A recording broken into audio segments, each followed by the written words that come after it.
السلام عليكم، ازيكم يا حبايبي؟ عاملين ايه؟ يا رب تكونوا بألف خير. النهارده ان شاء الله مع بعض هنعمل محشي فلفل ومحشي خس ومحشي ورق بنجر. انا حطيت حله على النار فيها طماطم، فيها بصل، فيها فلفل، فيها حبهان، فيها ورق لورا، فيها شويه فلفل اسود وشويه ملح عشان نسلق فيها الفراخ ونعمل نستعمل الشوربه. اول ما غليت نزلت برك فرخه كده معايا، ضغطت بقى عليها وسيبها تتسلق كده، وحطيت مكعب مرقه برضه عشان طعمها اكتر عشان المحشي وكده. انا ما شاء الله بتغلي اهي. حطيت في حله على النار تانية، حطيت شويه زيت، وهنا حطيت كنت جايبه نص كيلو فلفل، شلت الراس بتاعته اللي فوق دي. هبدا بقى اديله بس تشويحه في الزيت كده، اقلبه بيدي التشويحه دي بتدي طعم قوي المحشي الفلفل. بصوا ما شاء الله، بس دوب تشويحه كده. بعد كده هطلعه.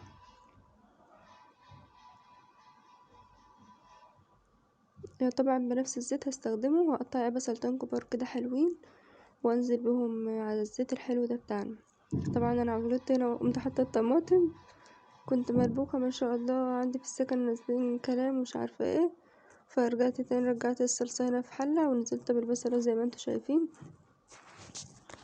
هبدا بقى اقلب البصل يا دوب يدبل كده، وبعدين انزل بالطماطم. انا نزلت بمكعب مرق على الفراخ عشان يطعمه اكتر، عشان يدي طعم الشوربه حلوه عشان نسقي المحشي. بصوا ما شاء الله دبلت معايا. هبدا بقى انزل بالصلصه بتاعتي. الطماطم اهي، شوف عصير طماطم كده حلو. هحط عليه شويه كزبره، طبعا كزبره روح المحشي، واحط شويه ملح، واحط شويه فلفل اسود، واحط شويه بابريكا عشان يحمر معايا كده الصلصه كمان وكمان. وانا ما شاء الله الفراخ اهي. وهنا ده ورق البنجر اديته سلقه كده. وهنا ورق الخس اللي احنا شفناه وجبناه مع بعض. بصوا ما شاء الله، بعد ما دبل اصلا كمش وبقى شويه صغيرين خالص، مكنتش عارفه اعمل ايه. دي كانت شوربه لحمه باقيه عندي. وهنا قطعت كزبره وشبت وبقدونس، وغسلت شويه رز. وهنا الصلصه ما شاء الله كانت جيست، بصوا حمرا وجميله ما شاء الله ازاي. نزلت بالرز اللي انا غسله عليها. ونزلت بالخضره برضو، هقلبهم كده يا دوب دقيقه مع بعض كده على النار. بتفرق قوي في الطعم. انا خلاص كنت جهزت الحاجه. حطيت الحله وحطيت اللي هو عيدان الخضره في ارضيتها، والفلفل والخلطه والخس اهو وورق البنجر. هبدا احشي معاكم بقى. احط اول حاجه في الارضيه ورق البنجر، وفوقه ورق الخس، وفوقه الفلفل. ما شاء الله كان شويه محشي زي العسل. بصوا حشيت الخس اهو، ما عملتش غير شويه صغيرين دول. صوت الانابيب ما شاء الله ظاهره، معلش. بصوا ما شاء الله الخس كده خلصت كل الكميه. بعدين بقى حطيت محشي الفلفل فوق كده زي ما انتوا شايفين.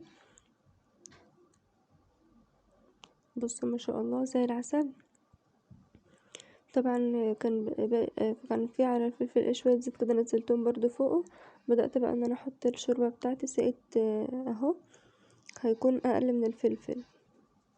هعلي بقى عليها النار لحد ما يشرب الميه بتاعته، وبعدين ههدي النار خالص واسيبه بقى يستوي كده. كان ما شاء الله عجب الجيران قوي. بصوا ما شاء الله، ههدي عليه بقى النار خالص كده. بصوا ما شاء الله كان خلاص كده خلص معايا. طريقة سهلة وبسيطة وينفع للمبتدئين والمغتربين اللي زيي. بصوا ما شاء الله الفلفل كان عامل ازاي، وهوريكم برضو الخس اهو. طريقة سهلة وبسيطة وسريعة، مخدتش وقت مني.